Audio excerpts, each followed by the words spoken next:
Esse é talvez um dos casos mais antigos de abdução ocorrido no Brasil.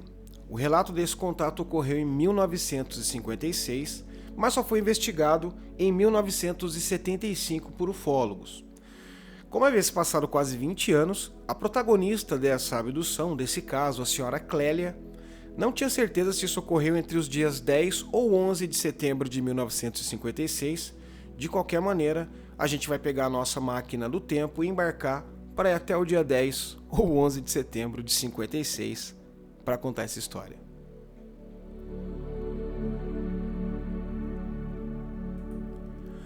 A dona Clélia, ela era uma moradora do bairro de Cubango, lá em Niterói, e havia deixado a casa dela pela manhã para visitar uma outra casa que estava à venda lá no bairro do Saco de São Francisco, mas que hoje é conhecido apenas por São Francisco.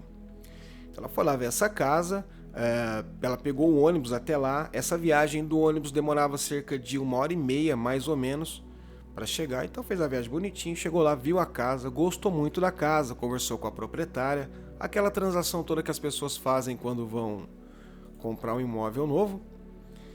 E aí, depois que ela terminou de ver essa casa, era por volta das 10 horas e 50 minutos da manhã, quando ela resolveu pegar o ônibus de volta lá para Cubango para voltar para a residência dela.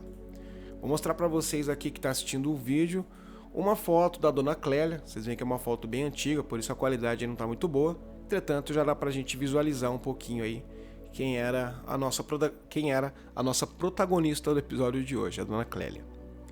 Então ela viu a casa que ela estava interessada, foi até o ponto de ônibus, e esse ponto de ônibus ficava em uma estrada que ficava na orla da praia do Saco de São Francisco. Então ela conseguia enxergar ali do ponto de ônibus o pessoal que estava na praia. Ela então ali estava um dia de muito sol, muito calor. Ela então ficou ali sentada numa pedra, resolveu se abrigar numa sombra e ficou prestando atenção no pessoal que estava na praia ali se divertindo e curtindo aquele dia de sol. Havia entre 10 e 15 pessoas, aliás, entre 15 e 20 pessoas na praia, alguns estavam na areia, outros ali dentro da água. E ela ficou ali preocupada com o horário, afinal de contas ela tinha duas filhas que havia deixado em casa com o marido, duas filhas pequenas, uma filha de um ano e meio e outra filha de 3 anos, e ela ficou ali aquela coisa de mãe, né? Já preocupada com o horário do almoço e tal, o que eu vou fazer, vai demorar para chegar o ônibus ou não, né? E tá ali naquele devaneio dela quando ela notou um pequeno ruído vindo da praia. Ela então se virou ali para a praia e ela notou que havia um objeto luminoso que estava ali em cima do mar, e provavelmente esse ruído que ela achou ali meio ruim estava vindo dessa luzinha que estava ali em cima do mar, provavelmente. Ela prestou atenção, tal, notou aquele negócio meio estranho. E aí, de repente, aquele ruído começou a se tornar mais insuportável. Ele foi aumentando ali a ponto de ficar muito insuportável, dela ter que colocar a mão nos ouvidos, tapar os ouvidos ali para não ficar atordoado com aquele ruído. E o pessoal da praia também. Ela notou que o pessoal que estava dentro da água, que viu o objeto luminoso e começou a ver aquele barulho, saiu correndo desesperado para a areia, né? E ela notou nesse momento que ela estava olhando ali a reação do pessoal que estava na praia, que tinha um rapaz que fez até um gesto igual dela de colocar a mão para tapar os ouvidos também por conta desse ruído muito alto.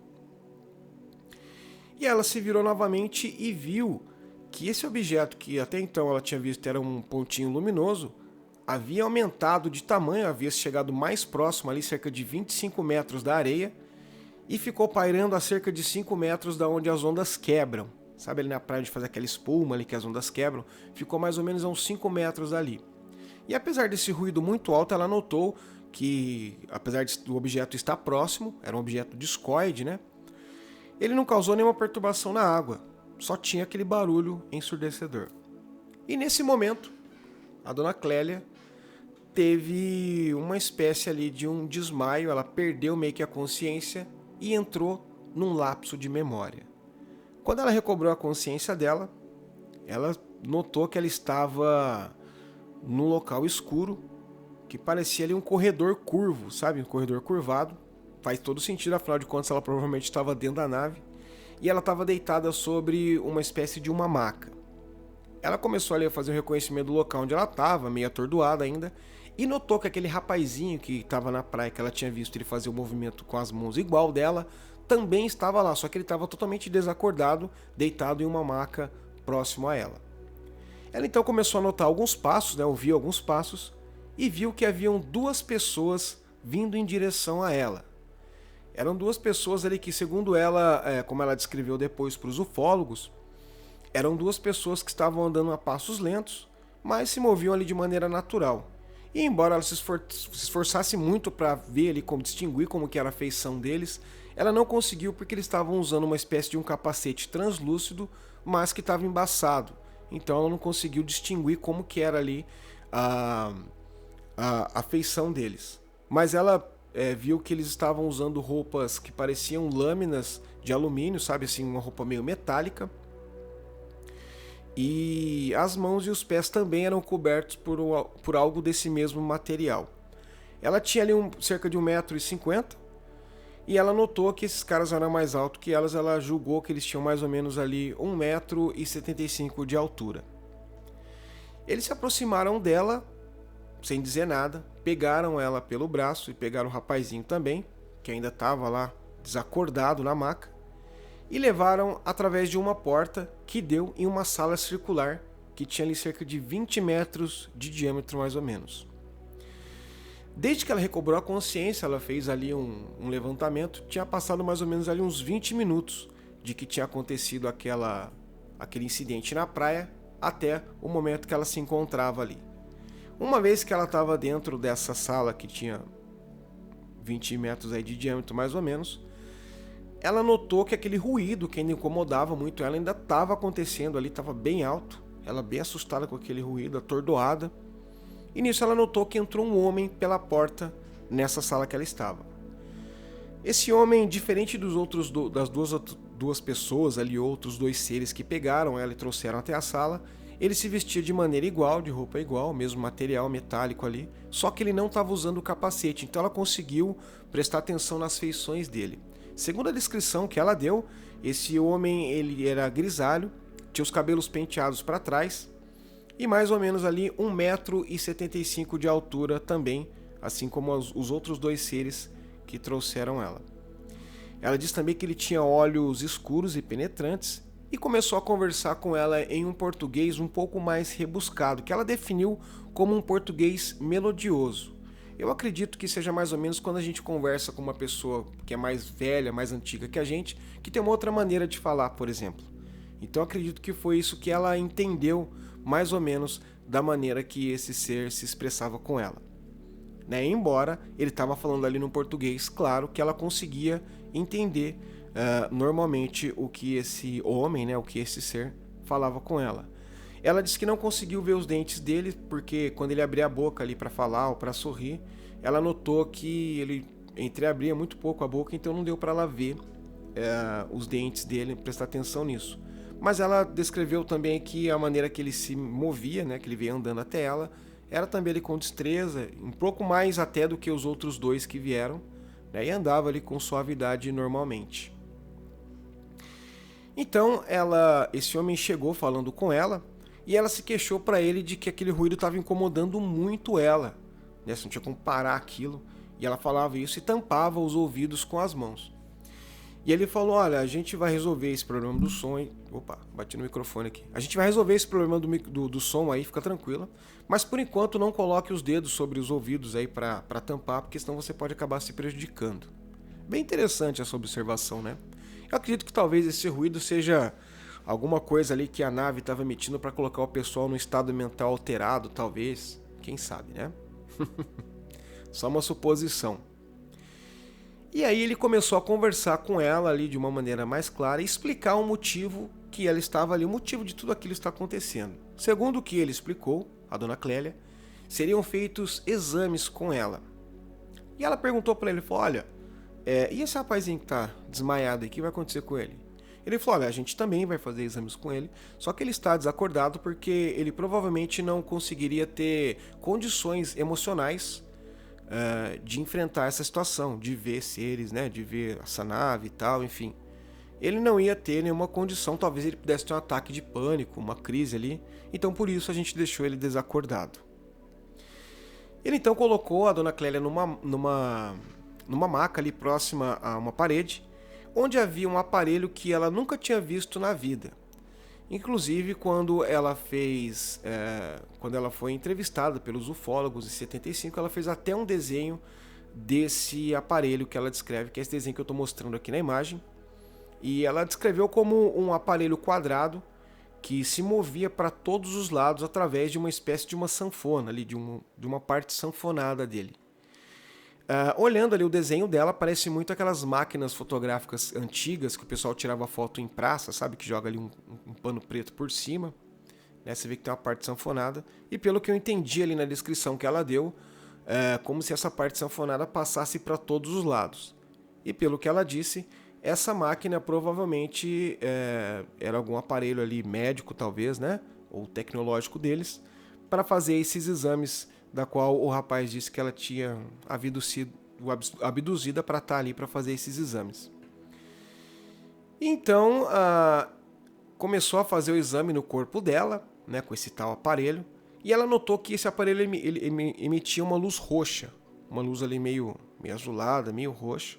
E no momento que começou esse exame, ela também notou que o barulho, aquele ruído que incomodava tanto ela, diminuiu a ponto de não incomodar mais. Esse procedimento com esse aparelho durou cerca de 5 minutos. E assim que terminou esse exame, né, com esse aparelho, esse homem misterioso disse para ela que gostaria de bater um papo com ela, conversar com ela ali. E ela falou, tudo bem. Pela descrição dela, parece uma pessoa ali muito humilde, muito tranquila para conversar. Tanto que ela disse assim para ele, olha, é uma pena não ter uma máquina fotográfica aqui para registrar esse momento num retrato. Ele então perguntou para ela o que significava a palavra retrato. Ele não entendeu. Ela foi lá na carteira, na bolsa dela, pegou um retrato e mostrou para ele e falou, olha, isso aqui. Ele, interessante, legal. Acho que ele nunca tinha visto um retrato na vida. E ela disse assim, não, mas quem sabe aí num próximo encontro eu posso trazer essa máquina, né? A gente tira uma foto. E aí o cara falou, tudo bem, pode ser. Mas ela falou assim, mas tem um probleminha, talvez nem haja esse próximo encontro, afinal de contas eu tô mudando de casa, né? Conforme a gente viu, ela havia ido pra praia ali, pra ver uma casa nova. Então, não vai ter como vocês me encontrarem, né? Como que a gente vai fazer pra se encontrar de novo? E o homem falou pra ela, não, fica tranquila, a gente dá um jeito de encontrar você, né? Os caras conseguem atravessar aí o sistema solar, galáxias e tudo mais, quem sabe... Pra achar uma mocinha em Cubango não ia ser muito difícil, não. E aí ficou esse papo até que um pouco descontraído, né? Pra quem tá passando por uma situação tão assustadora. E esse homem falou, não, tudo bem, haverá talvez pode ser que ocorra um novo encontro entre nós. Entretanto, quando ocorrer esse novo encontro, eu prefiro que seja num local aberto, próximo da natureza ali, né? E ela falou, mas por quê? Ele falou, olha, porque é o seguinte, talvez a gente tenha que estar num local onde não tenha muitos humanos, né? Porque os humanos podem acabar sendo hostis com a gente, né? Pode, sei lá, tacar alguma coisa, se estiver armado, dar um tiro, e aí a gente vai ter que neutralizar ele, e a gente não quer fazer isso. Muito pelo contrário, a gente está aqui para ajudar vocês, e estamos ajudando, né? Não sei como, mas foi o que ele disse. E esse homem, no bate-papo, ele falou pra ela, olha, eu notei que na hora que eu tava fazendo o exame, eu notei que você tem uma cicatriz ali no pé da barriga, ali no ventre, né? O que é essa cicatriz? E olha só que interessante, né? Ela não havia tirado a roupa, nada. Essa máquina aí sanfonada que fez ali uma espécie de um scanner com ela e conseguiu ver essa cicatriz por debaixo da roupa. Daí ela falou, não, isso aqui é uma cicatriz de uma cesariana, né? Eu tive 2 gestações e tal, quando fui ter ali minha filha, esse é o procedimento que eles usam. Aí o cara falou, interessante, né? Como a medicina de vocês é atrasada, né? Pra eles ali, sei lá, o cara falou, nossa, ficou tão feio, né, o negócio. Ele deu uma tirada de sarro aí com a nossa medicina. E aí ele explicou pra ela também outra coisa, ele falou, olha, tanto esse rapazinho que tá aqui desacordado, quanto você... vão ter uma amnésia temporária, vocês não vão se lembrar do que está ocorrendo aqui. Mas fica tranquila que se no futuro aí você tentar se lembrar, você vai conseguir. Mas por hora não. Ela falou, mas por quê? Ela falou, olha, porque é o seguinte, vai chegar na sua casa, o seu marido vai perguntar onde você estava, você vai contar para ele não vai acreditar, né? e dificilmente alguém acreditaria numa história tão fantástica dessa. E para que não tenha nenhum problema aí, ele não fica achando que você tá maluca ou algo do tipo, você vai sofrer essa amnésia, mas fica tranquila que na hora certa, no futuro, você vai se lembrar de tudo que você passou aqui da nossa conversa. E nesse momento ela notou que teve ali um outro lapso temporal, como se fechasse ali, deu um fade, né? E quando ela recobrou a consciência, ela já se encontrava ali no mesmo local que ela estava, em cima das pedras, em frente à praia, esperando o ônibus. Nisso, o ônibus para Cubango chegou, ela embarcou junto com algumas outras pessoas, inclusive algumas pessoas que estavam na praia na hora que ocorreu esse incidente com o OVNI, e o pessoal entrou no ônibus. Inclusive aquele rapaz que estava desacordado na sala ali da nave e tal com ela, entrou e também tomou o ônibus ali, que eles todos pegaram ali com direção a Cubango. Durante o trajeto da viagem, todos os passageiros ficaram quietos, tudo muito quietinho ali, o pessoal achando estranho e tal. E ela se lembra que em algum momento alguém perguntou que horas eram, e uma outra pessoa respondeu: olha, são 4h30 da tarde, 16h30. Ela falou: ué, mas eu encostei ali, era 10 meio-dia. Aí ela olhou no relógio dela, o relógio dela estava parado em 12h05, que foi ali mais ou menos o horário exato do avistamento, né? A gente lembra que ela saiu da casa que ela estava mais ou menos 10 para meio-dia, então até se deslocar ao ponto ali, deve ter dado uns 10, 15 minutos, e foi nesse horário que parou o relógio dela. Quando ela chegou na casa dela, obviamente que o marido dela estava muito preocupado, perguntou onde ela estava, o que tinha acontecido, e ela não conseguia se lembrar. E aí ele falou, não lembrava nem que havia ido para casa e tal, nada daquilo. Ficou ali meio que naquele lapso, né? Pô, o que será que aconteceu? Sumiu algumas horas do meu dia, né? Muito estranho.